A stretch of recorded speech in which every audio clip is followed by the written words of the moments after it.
Korosho yote tunaendelea na ubanguaji, tumeshaingia mikataba na baadhi ya wenye viwanda ambao viko hapo nchini.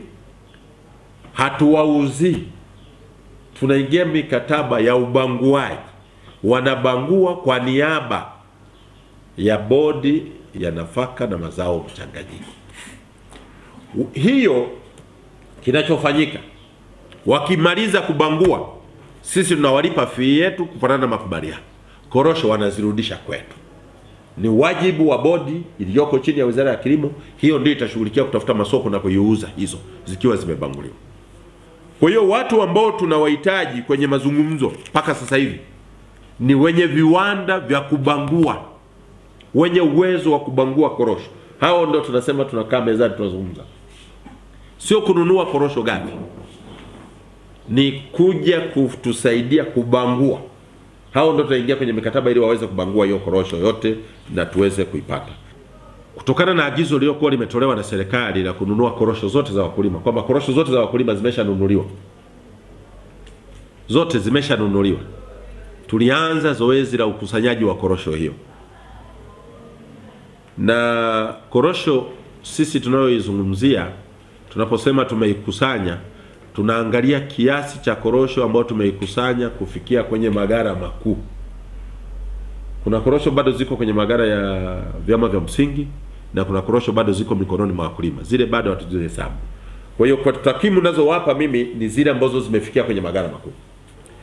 Mpaka hadi tarehe 31 juzi, kabla hatujaanza mwaka mpya jana, korosho ambayo imeshakusanywa ni tani 197,132.9.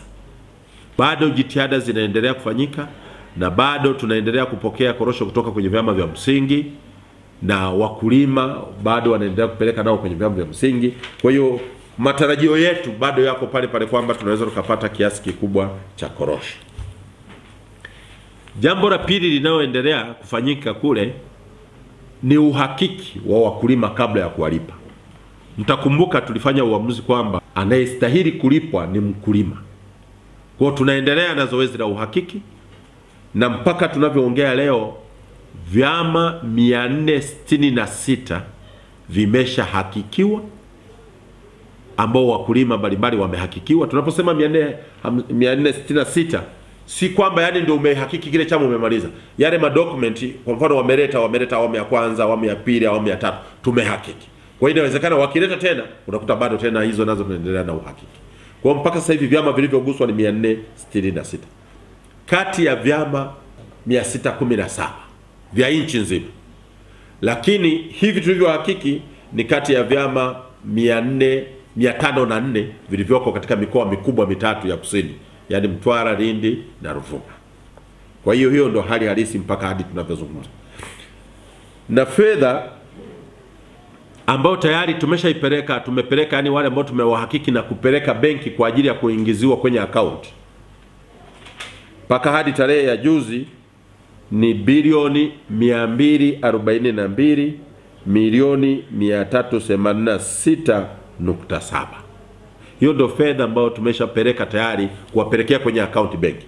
Lakini mpaka hadi siku hiyo fedha ambazo tayari zilikuwa zimeshaingia kwenye account za wakulima, maana kuna wakulima wengine unawapelekea bado haziwezi kuingia, na hiyo nitaielezea baadaye.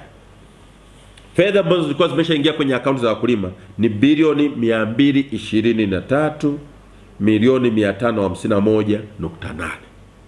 Hizo ndo zilikuwa tayari zimeshaingia kwenye akaunti za wakulima moja kwa moja. Kutokana na hilo, kuna fedha ambazo bado hazijaingia kwenye akaunti zao za wakulima kwa sababu mbalimbali.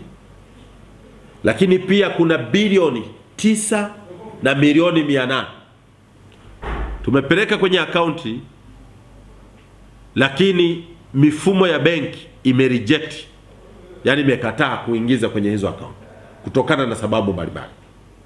Moja ya sababu ambayo ipo, majina ya wale wenye akaunti unakuta kwamba yanatofautiana na majina yanayokuwa yameletwa kutoka kwenye vyama vya msingi.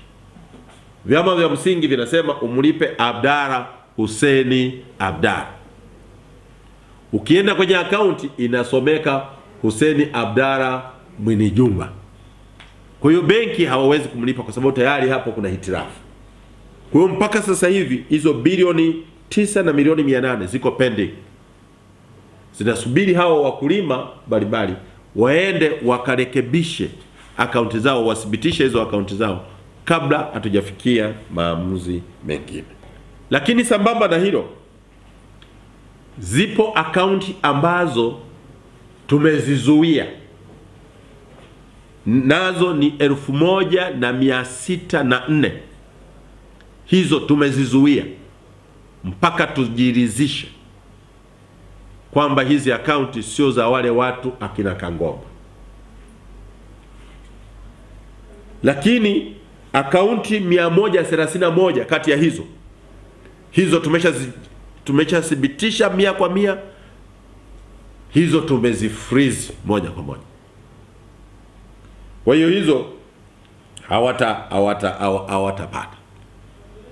Baadhi ya hizo 225 zimepelekwa kwenye uhakiki wa zaidi kwa baadhi ya maafisa ili watusaidie kuturekebishia mambo. Paka tunapoongea leo, wakulima ambao wameshalipwa ni 158,505. Hao walikuwa wamelipwa hadi kufikia juzi. Baadhi ya wakulima ambao uzalishaji wao ni zaidi ya kilo 1,500 kwa mwaka, ambao wana thamani ya shilingi bilioni 159 milioni 66.5, hawa wote wenye hizi fedha tumewapeleka kwenye uhakiki wa pili. Yaani uhakiki wa pili maana yake tuna uhakiki wa awali ambao unahusu kiasi ambacho hakizidi kilo 1,500.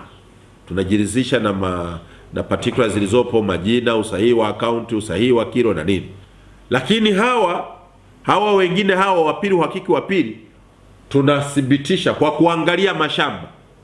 Kwa hiyo tunataka wewe una tani kadhaa za korosho, utuonyeshe shamba ulilovuna ili tujiridhishe kwamba wewe kweli ni mkulima na sio Kangomba.